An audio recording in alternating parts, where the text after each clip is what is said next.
Elena believed that part of her life had ended. Not dramatically.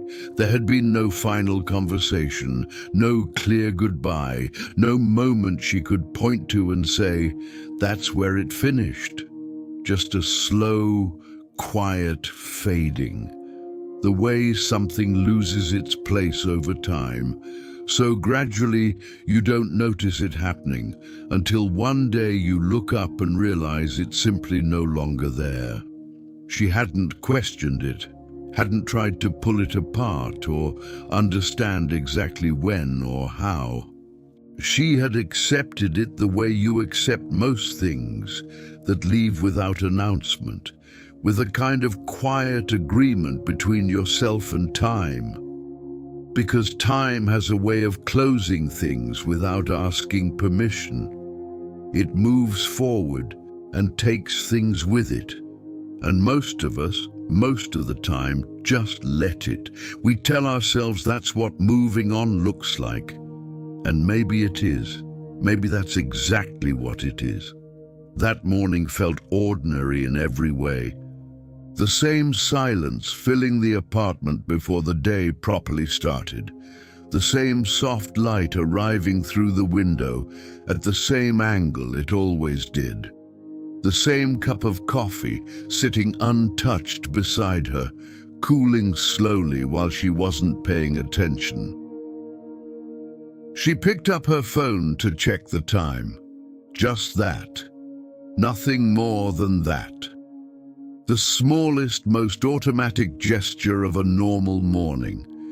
But something shifted, not immediately, not with any kind of drama or announcement.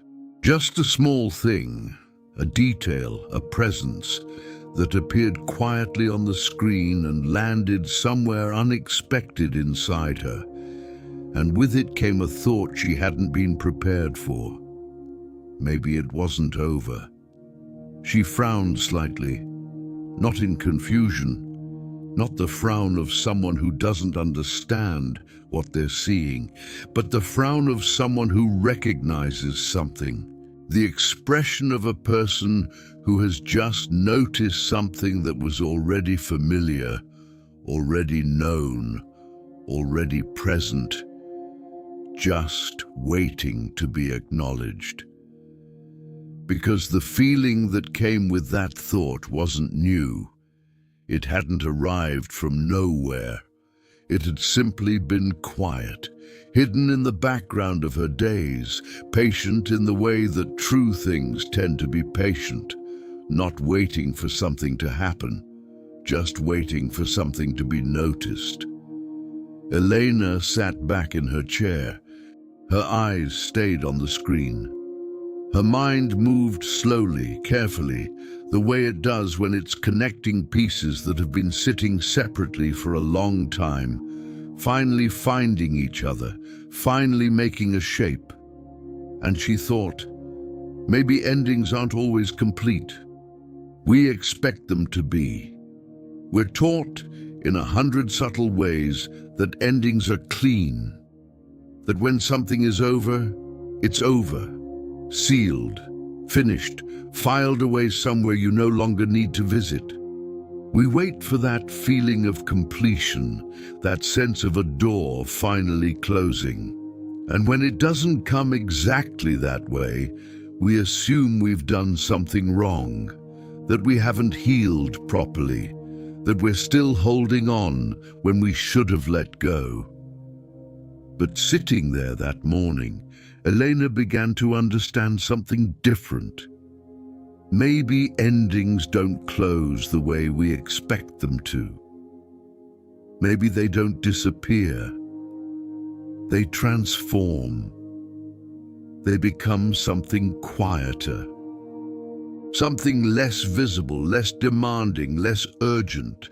They move from the front of your life to somewhere further back, where they continue to exist in small ways, in quiet moments, in the occasional detail that catches your attention on an ordinary morning when you are only trying to check the time, not haunting you, not pulling you backward, just still there, in a gentler form. She looked out the window. The street below continued without any awareness of what was happening inside her. Nothing outside had changed, and yet something inside her had shifted, quietly, without drama, without asking for permission. Not enough for anyone else to notice, not enough to change the shape of her day, but enough to matter. But when you arrive at a place where you simply no longer need it to be finished in any particular way, that's not the ending. That's the freedom. Elena placed her phone down on the table, slowly, gently, as if the moment deserved that kind of care.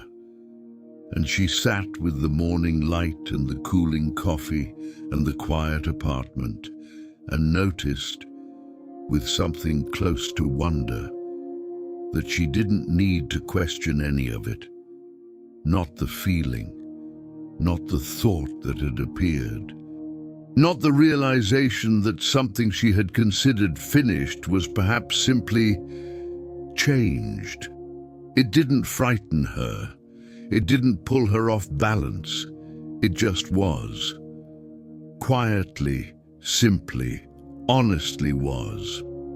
And she picked up her coffee, which had gone completely cold by now, and drank it anyway, because some mornings the ordinary things are enough, and some realizations don't need to be dramatic to be true. The most important ones usually aren't.